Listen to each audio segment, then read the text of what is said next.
بسم اللہ الرحمن الرحیم۔ آج کا ہمارا سبق ہے مرقات 113 نمبر سبق ہے۔ پچھلے سبق میں ہم پڑھ چکے تھے کہ والہیئۃ الحاصلۃ من کیفیت وضع الاوسط مع الاصغر والاکبر یسمى شکلا، کہ حد اوسط کو اصغر اور اکبر کے ساتھ ملانے سے جو حیت حاصل ہوتی ہے اس کو شکل کہتے ہیں۔ اور میں نے مثال میں العالم متغیر و کل متغیر حادث یہ بھی بتایا تھا، اور یہ بھی بتایا تھا کہ اگلے سبق میں ہم اشکال کے بارے میں پڑھیں گے کہ اشکال 4 ہیں، کہ اس میں حد اوسط یا تو دونوں موضوع ہو، حد اوسط کہاں پر واقع ہو، مقدمہ اولیٰ میں بھی موضوع میں ہو اور مقدمہ ثانیہ میں بھی موضوع میں ہو، مقدمہ اولیٰ میں بھی محمول میں ہو، مقدمہ ثانیہ میں بھی محمول میں ہو، مقدمہ اولیٰ میں محمول میں ہو، مقدمہ ثانیہ میں موضوع میں ہو، اور یا مقدمہ اولیٰ میں محمول میں ہو، مقدمہ ثانیہ میں موضوع میں ہو، اور اس کو آخری جو قسم ہے اس کو شکل اول کہتے ہیں۔ اب یہاں پر کتاب کی ترتیب سے بیان کرتے ہیں۔ والہیئۃ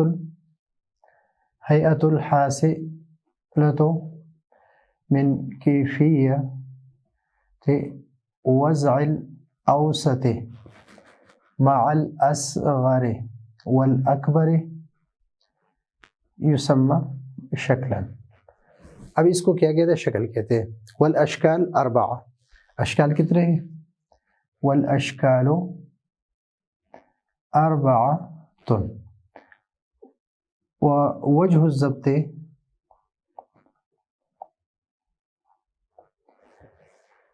اس کا یعنی اس کا ترتیب یہ ہے کہ الحد الاوسط، حد اوسط کو ہم دیکھیں گے کہ حد اوسط یا تو محمول فی الصغرى ہے، موضوع فی الکبریٰ ہے۔ مثلا یہاں پر یہ صغرا ہے اور یہ کبریٰ ہے، اس لیے کہ عالم جو ہے یہ اصغر ہے، حادث یہ اکبر ہے، تو یہ جس میں ہے یہ صغرا ہے اور یہ جس میں ہے یہ کبریٰ ہے۔ اب یہ حد اوسط اس میں محمول ہے اور اس میں یعنی مقدمہ ثانی میں موضوع ہے، ادھر محمول ہے ادھر موضوع ہے۔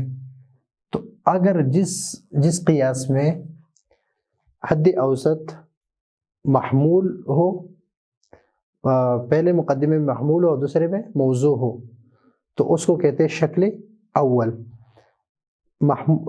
یہ ہم پڑھ چکے ہیں کہ حد اوسط اصغر کے ساتھ اور اکبر کے ساتھ ملانے سے جو حیت حاصل ہوتی ہے اس کو شکل کہتے ہیں۔ تو یہ پہلی شکل ہے، اور اس کا نتیجہ کس طرح نکلے گا کہ حد اوسط کو ہٹائے العالم حادث فہو ينتج اما محمول فی الصغرى موضوع فی الکبریٰ کما فی قولنا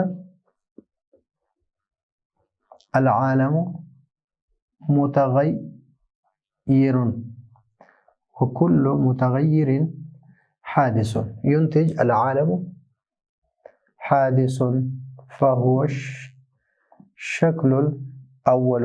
تو یہ کیا ہے؟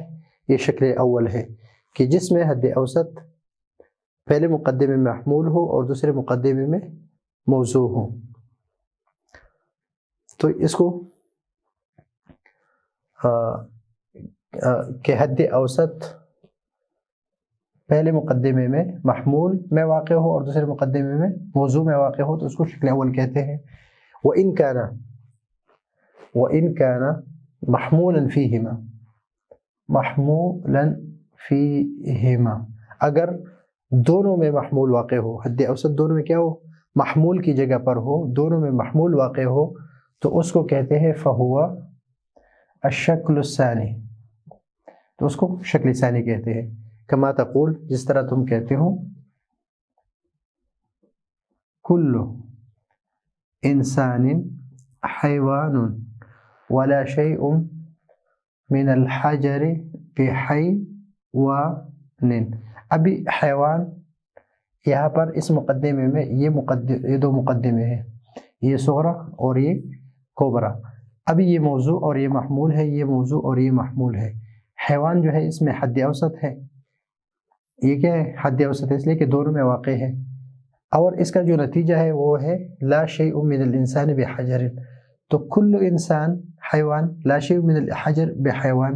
تو حیوان اور حیوان یہ دونوں کیا ہے؟ یہ حد اوسط ہے. تو جب یہ دونوں حد اوسط ہے تو یہ بھی محمول میں واقع ہے اور یہاں پر بھی محمول میں واقع ہے. یعنی جب حد اوسط دونوں مقدموں میں محمول میں واقع ہو تو اس شکل کو کہتے ہیں شکل ثانی.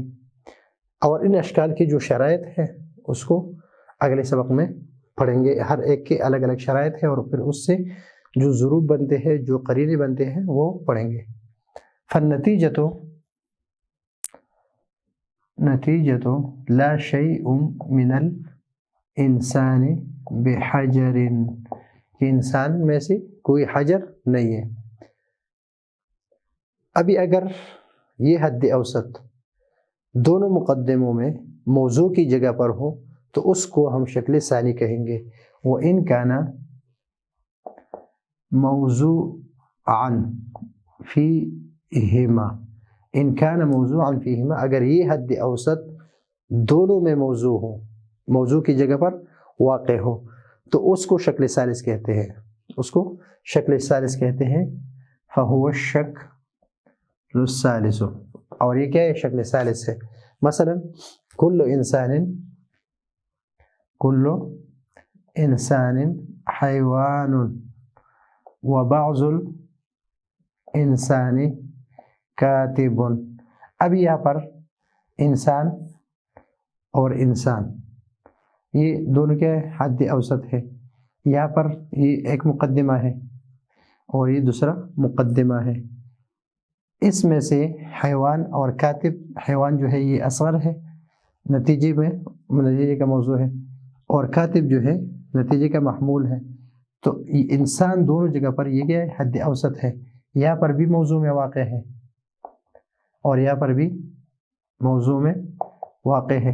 تو اگر حد اوسط دونوں مقدمے میں موضوع میں واقع ہو تو اس شکل کو ہم کہتے ہیں شکل ثالث.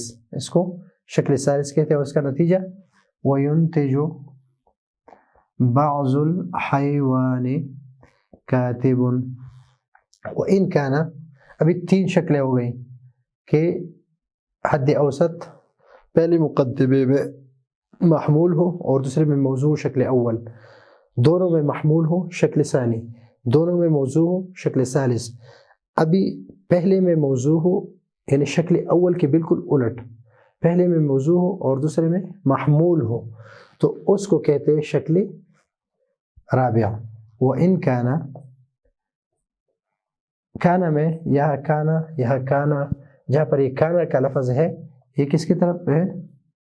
اوسط کی طرف.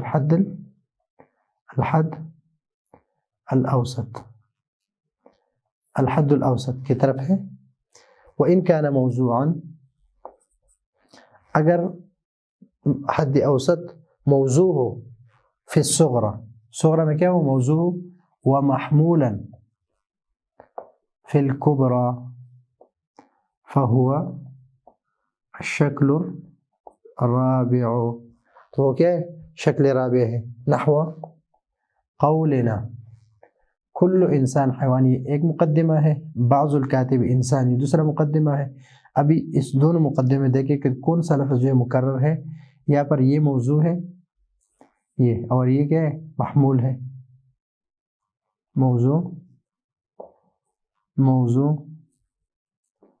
اور محمول.